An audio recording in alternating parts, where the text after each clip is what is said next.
परमात्मा ने खुद आकर बताया, उस परम पिता ने, हमारे मालिक ने, अपनों के लिए अपने ही दुखी होते हैं। उसने आके बताया कि तुम जिस सुख को, जिस परिवार को अपना माने बैठे हो, ये आपका नहीं है। यह भूल उस दिन मिटेगी जिस दिन आपकी मृत्यु हो जाएगी, फिर देर बहुत हो चुकी होगी।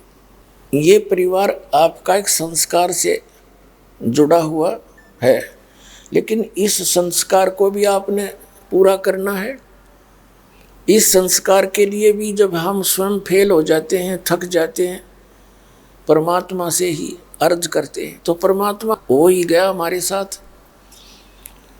अब ये संस्कार जो आपके हैं, ये भी बहुत आसानी से सुलझ जाएंगे। परिवार जिसको आप अपना मानते हो, ये परमात्मा के बच्चे हैं, आप इनके नौकर हो। और जिस दिन आप यो ज्ञान समझ में आ जाएगा, उस दिन ना तो ये बच्चे बुरे लगे और ना ये अपने दिखाई दे। एक समय ये दास सर्विस करता था, उस समय हमारा जो ऑफिस था वो मेन रोड पर था, मतलब कॉलोनी की गली में। और उस ऑफिस से दूसरा तीसरा मकान था एक बहुत बड़े इंडस्ट्रियल का, यानी एक फैक्ट्री के मालिक का।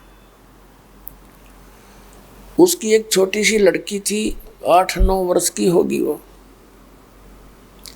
उसके लिए एक नौकरानी छोड़ रखी थी उसने, और उस लड़की का विद्यालय वहाँ से ज़्यादा 2000 फुट होगा, यानी 10 एकड़ की दूरी पे। तो उस लड़की के लिए उसने कोई साधन नहीं लगा रखा था, थोड़ी सी दूर जाना था, यही सोच करके भी लड़की पैदल जाएगी, अच्छा शरीर भी ठीक रहेगा। और नौकरानी उसको छोड़ने जाती थी और लेने जाती थी।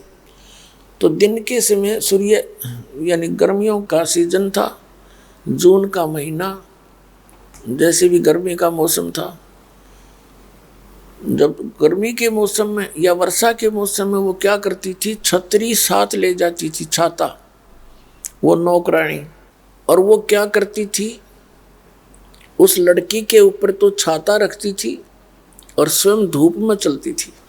और फिर उसको जो उस लड़की के लिए व्यवस्था की जाती थी, कपड़े, भोजन, वो बनाती और खिलाती थी। उसको मालिक की बेटी जानकर उसकी प्रत्येक सुविधा का वह ध्यान रखा करती, कहीं इसको असुविधा होगी तो मालिक जो है वो नाराज ना हो जा और तेरी नौकरी हट जा। और जिस दिन उसकी नौकरी हटाई गई, उसके बाद उसने झांक कर भी ना देखा उस बेटी की ओर, वो लड़की की ओर, क्योंकि उसको पता था मेरी नहीं है। और सेवा इतनी करती थी अपनी बेटी की भी शायद ना करे वह, क्योंकि वो मालिक की बेटी दिखाई देती। तो पुण्यात्मा में जो भी संस्कार आपके साथ हैं, जिसका जैसा रोल मालिक ने दे रखा है, पिता पुत्र का, माता पिता का, पति पत्नी का, बहन भाई का, उसको ठीक ढंग से निभाते हुए और सबको उस परमात्मा के बच्चे बहन भाई सब उसके जानते हुए, तो आप जी ने ऐसे जीवन जीना पड़ेगा। और ये सत्य है, आपका कद समझ में आएगी, वो आपका फिर इस ज्ञान का आधार पता होगा।